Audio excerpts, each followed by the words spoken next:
Okay, welcome to Marketing 378. This will be the online section for summer of 2015 beginning on June 24th. I'm going to walk through the welcome letter just to make sure that everyone understands what's going on. There'll also be a video later or located in a different place on Blackboard under the syllabus section, syllabus menu explaining the syllabus. As far as the welcome letter is concerned, make sure that you do visit everything on Blackboard to make sure that you can open everything, but keep in mind that course materials will not be available until the first day of class, which is June 24th. Read through the syllabus, make sure that you agree with the syllabus. Once you do, there's a button right underneath the link, the hyperlink for the syllabus in Blackboard, and it says mark reviewed. And once you click it, a little check mark appears, and that lets me know that you've read the syllabus and that you've reviewed the syllabus. Everyone must do this by the first exam. I cannot grade exams or anything else until this is done. So for those who put it off, this will be something that you will not be able to receive grades or have anything graded until that is done with that. Make sure that you find everything as far as related to each exam. There are 3 exams.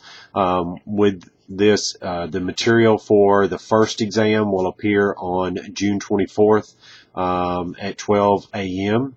And once that appears, you'll have it up until the final exam. Then, when you are taking, the day that you take exam number 1, the exam number 2 material will appear.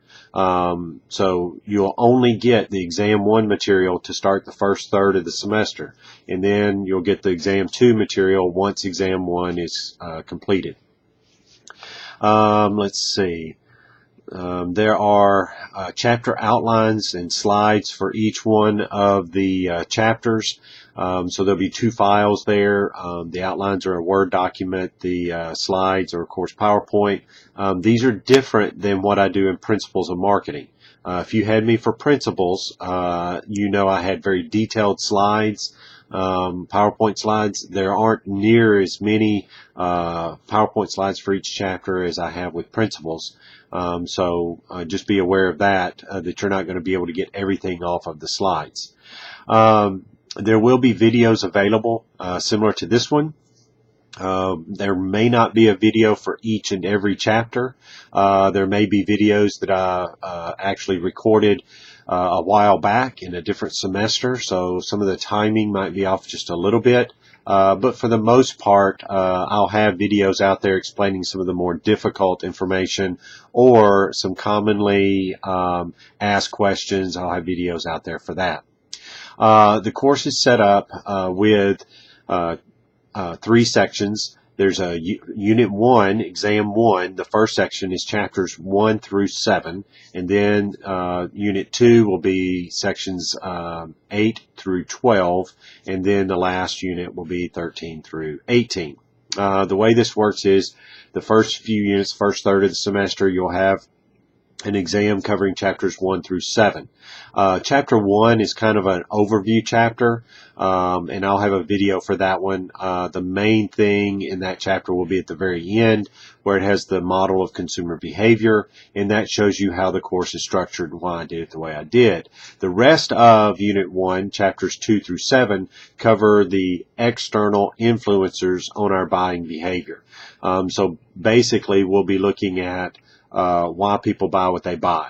What influences that buying process? There'll be external influencers and internal influencers. Unit 1, Exam 1, will cover the external influencers. Then Exam 2 will cover the internal influencers. And then Exam 3 will cover the buying process, the decision-making process. So that's kind of the way the course is set up.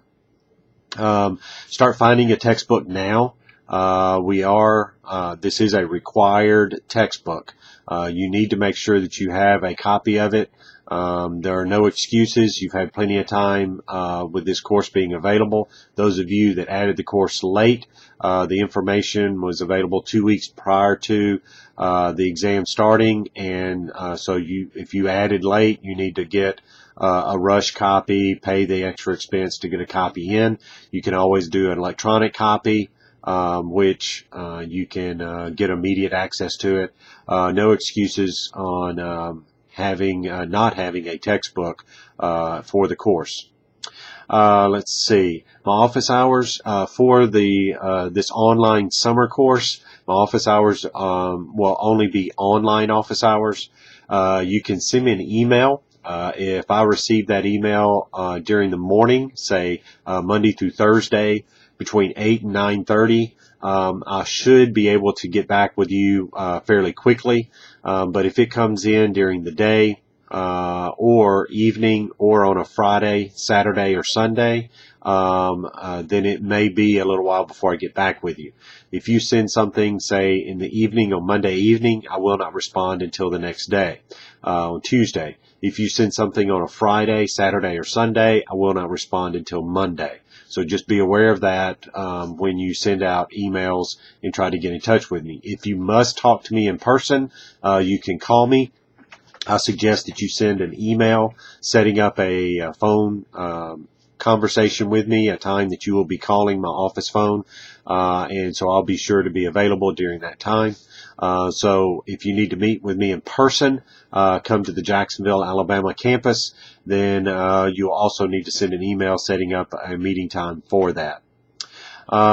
Next, there are the project for this course, since it's an online course, there will be no group discussions or group projects or anything like that.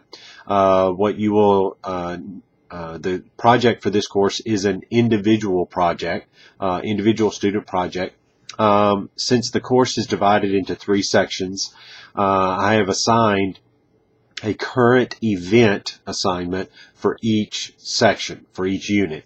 So you will need to locate a current event, current being within the last year or so, from a major publication online, preferably, and be a topic, a current event applying to a topic that we just covered.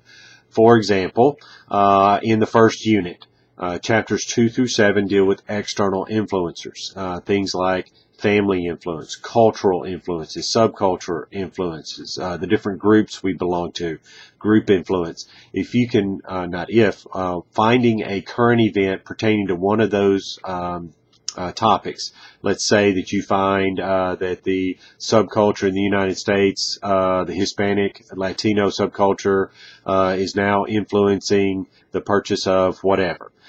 Perfect article. What I would like for you to do is to type up a summary of that, and in your summary put the hyperlink for the article.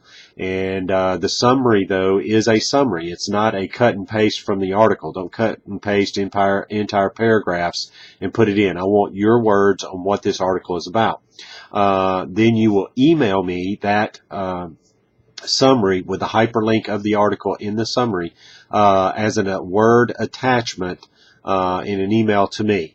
Those are due the day of the exam. So the first current event assignment, you have up until exam 1 to turn that in. So when you sit down to take the exam, submit your current event article and then take the exam. They seem to make things easier that way. Now, you can always turn things in early. I have no problem with that. However, you can only turn in current event 1 in the first third of the semester. Once you take exam 1 and you've turned in current event 1, then you can start working on current event 2. Do not turn in current event 2 before exam 1. You turn in your current event articles with the exam that it pertains to. Also, be prepared on the exams to discuss your current events. I do not want you getting an article, putting a couple of sentences down as a summary, and not even knowing anything about the article. I want you to know something about the article and the topic in which it covers. So do not be surprised if on the exam you have a question regarding your current event. Lastly are the tests. As far as the structure of the course, there will be 3 tests, the 2 tests during the term and the final exam. With these will be closed book online exams. I'll be using Respondus Lockdown Browser, so go ahead and get familiar with that. It will be 11 or 12 essay questions, short answer questions, where you will get the I haven't decided if I'm going to do 11 or 12, but if it's 11, you'll be required to answer 10 of them at 10 points each. If it's 12, you get to omit 2 of them, answering 10 at 10 points each. So you'll either get 1 or 2 questions to omit with each exam. So you'll see all the questions, get to omit 1. You'll have about 5 to 6 minutes to answer each question, type up your answers, and then move on to the next. Most of the questions will be application questions, and so it is closed book. You will not be able to look up all the answers. You have 1 hour to take the exam. If you take more than 1 hour, Respondus will still allow you to turn in or submit the exam. However, you will have a time and date stamp on there. For every minute you go over 60 minutes, there will be points deducted. So please take a look at the syllabus for that information. So that's pretty much what was contained in the welcome letter.